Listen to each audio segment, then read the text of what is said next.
fans out there in the tubosphere, to you, the individuals, part of the collective.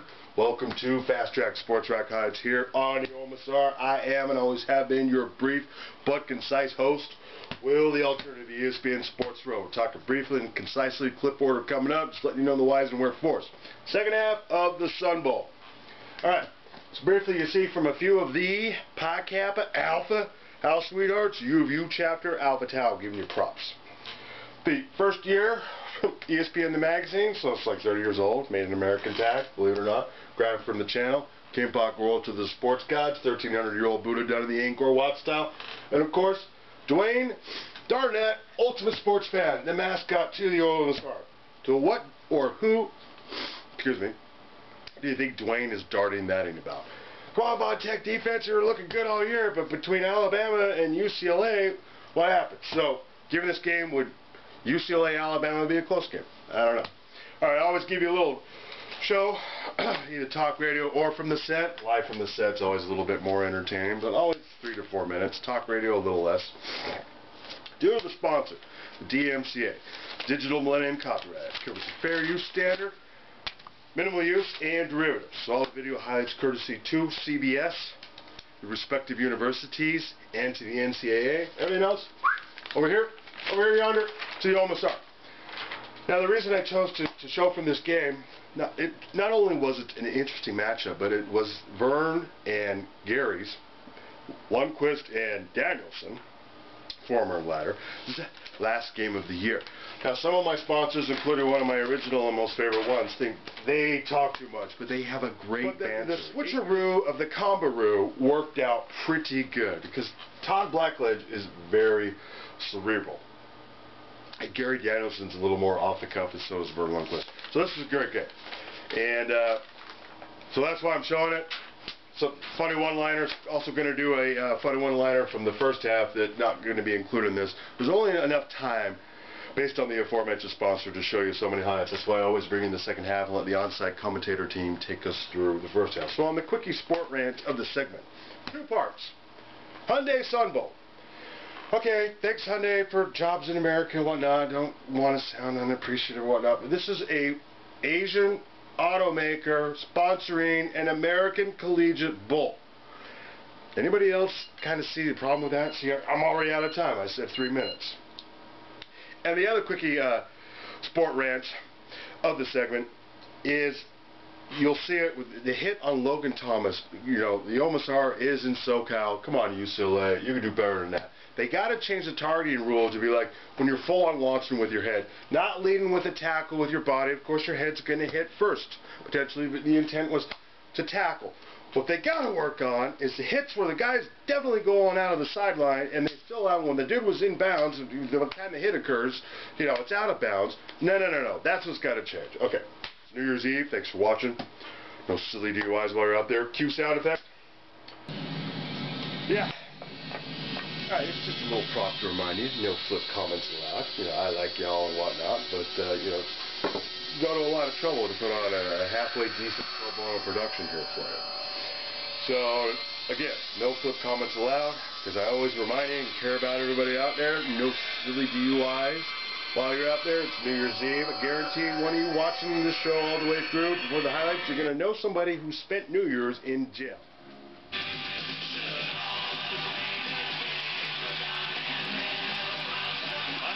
Shakes the tackle, then strolls in. Thomas calls for the ball on 3rd down. Lets it go. He's got his man. The football to Coleman. Running right, dives across. Touchdown, Tech. J.C. Coleman. There goes Hundley. That is an 86-yard touchdown run. Good crowd here at the Sun Bowl, the Hyundai Sun Bowl, 14-7. As we get set for the start of the 3rd quarter, let's quickly go down to Allie LaForce and update on Logan Thomas. Hey guys, they're still evaluating Logan Thomas. They did rule him out for now, but they have not officially ruled him out yet for the entire game. So it's still, you know, minute by minute, quarter by quarter. All right, and that of course will obviously affect the offensive potential of Virginia Tech. And Jack Tyler this time said, I'm not going for the sack on this one. I'm going to run in there and wait for the quarterback to run. I mean, you don't see this very often. But when you get burned for as many yards, watch off the quarter, watch him stop. Now that's a pass play, and he goes, cap with the sack. I'm going to wait for Hundley to run the ball. Good on you. Tyler listed at 6'1", 230. It's like covering a punt when you come around the corner. Right. Like that. 3rd down and 10. Same defense. The one deep man's Kyshawn Jarrett. He's being very deep. No, he's not. Yep. Tipped by Jack Tyler. You know, you just at halftime, if you're Bud Foster, you say, hey, listen, the game plan's the game plan. I mean, if you're going to let him scramble for 168 yards, we're going to lose pretty bad. We're going to cover in the secondary. We're going to blitz him. And if he breaks the line of scrimmage, we're in trouble. Slow down, break down, and make play. Well, good news if you're a Hokie fan. The fellow with the helmet on is Logan Thomas. He's going to come back. Recall that he was injured on this play, the hit from Jordan Zumwalt. And sat on the bench for much of the second quarter, but he is back. Or he's faking he's got back, one of the two. Yeah. He's gone from no helmet to helmet. We do know that. Now Oh, he's my not goodness, go look at that. Yeah, that was... We saw, I think we all thought we saw the helmet, and it was part of the act. That's why he was smiling on there. He had a big old grin on, saying, let's make the commentators and the UCLA coaching staff fools of themselves. well, he accomplished one part of that. We usually do that by ourselves. Yes. We don't need much help. Here's Willie Byrne. Nice. That'll move the chain. Watch Mark Leal get involved in this play after he hands it off. He'll hand it off and get a block on the play, just on an edge to kick out. There's a quarterback slip. Leal stumbles. And let's go down to Allie LaForce, an update on Calvin Clark. The trainers were bending his knees and moving his leg around in different positions to try to see what hurt. It was the inside of his left knee that he kept holding on to, and he kept shaking his head no. And then the trainer pressed on a certain spot in his knee, and he said, yes, that's it. And then all the trainers kind of walked away and just started patting him on the back. Also nice to note is Antone Exum, who has battled injuries his whole career, was standing beside him most of the time, giving him encouragement. But no official update. Okay, Allie, thank you. A.J. Hughes on to punt. Shaq Evans will be the deep man.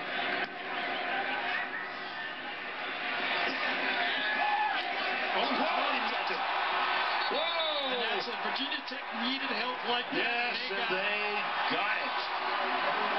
It was that end-over-end kick. And Evans, fighting the sun a bit, just bumped it.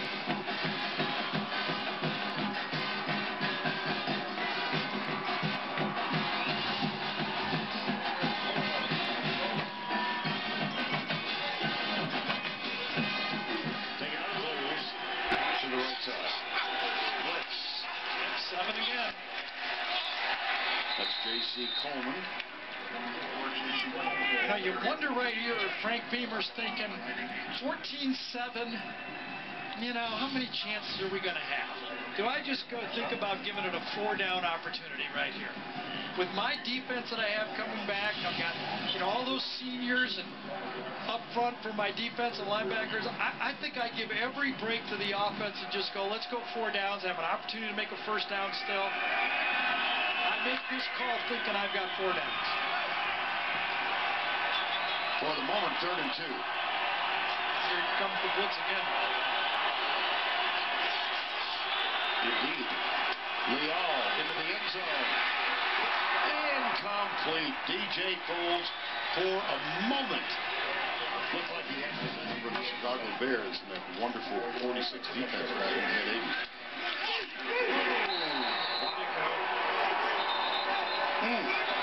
Kyshawn Jarrett Jarrett coming from the secondary that time, making that play. Again, it's all attack. Everybody has a man and attack them as soon as they get the football. Jarrett comes out, makes the play. Next kind of corner that they moved inside and has played physical enough to please this Virginia Tech defensive staff. Third down, 10 blitz. Open receiver, left side. Devin Lucian. Wow. Right from the outside. He had to stay honest for Hundley. Blown off inside the offensive line. I think Xavier Suafilo did a nice job just crushing that Virginia Tech offensive line and holding it down. Suit up for Navy, Army-Navy game 2 weeks ago. The quick passing game kind of started this drive and then finished this drive. They just got the ball out of their hands. They knew the blitz was coming. A couple of missed tackles. Remember the missed tackle by Jarrett? Now let's go back and take a look at Brett Hundley in this game. Yeah, at the beginning of the game, it was, I thought, aggressive defense by Virginia Tech. Maybe you could say too aggressive, I don't know. But they sure did not handle the athletic ability we talked about in the open. That off the passes, Hundley had to be a weapon in the game for UCLA, and he has been. That, by the way, the 86-yard run, the longest ever by a Bruin in a bowl game. Not going to see much blitzing from UCLA now. They're going to play conservatively. They've got a big lead. They're going to force the backup quarterback to make continuous, numerous throws to drive the ball down the field. There's the pressure from the backside. Intercepted. Picked off by Miles Jack. Just in the right place at the right time. Hands the ball to a fan in the end zone.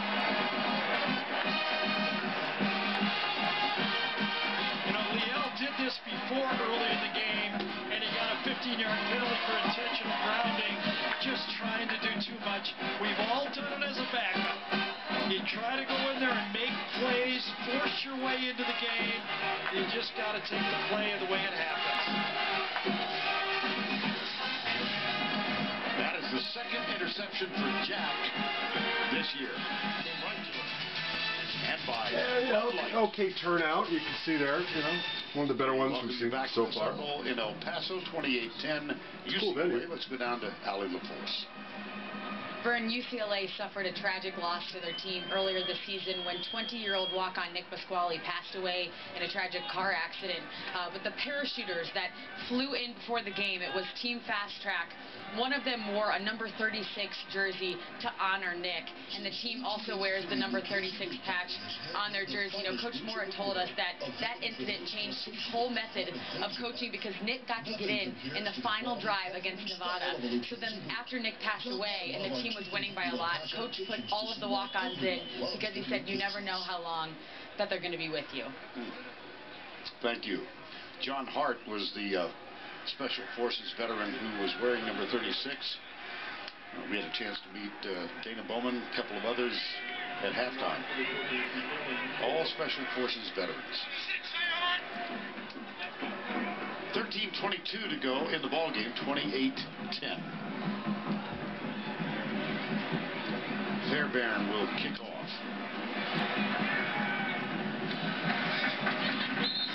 Touchback.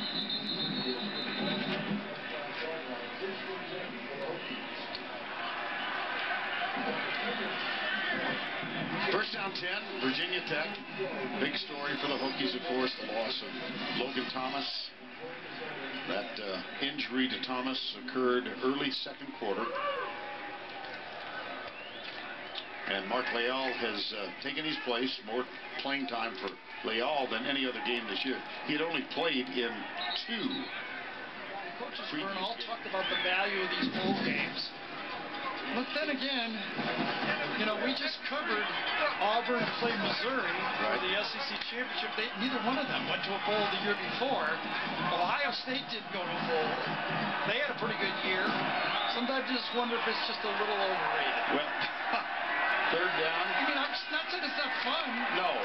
And it's a great reward for the players, but I don't know how much of a factor it has on the next season. Well, you made the point to Jim Mora yesterday. Yeah. Don't you think sometimes these players just want to get away from you guys?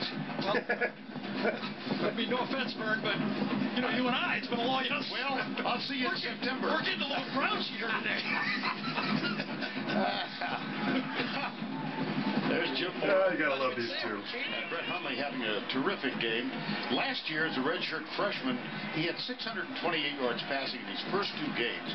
Bill Plaschke, a wonderful writer for the LA Times, said, who was the last African-American to lead UCLA in passing yards? You had to go back all the way to 1940 and a guy named Jackie Robinson.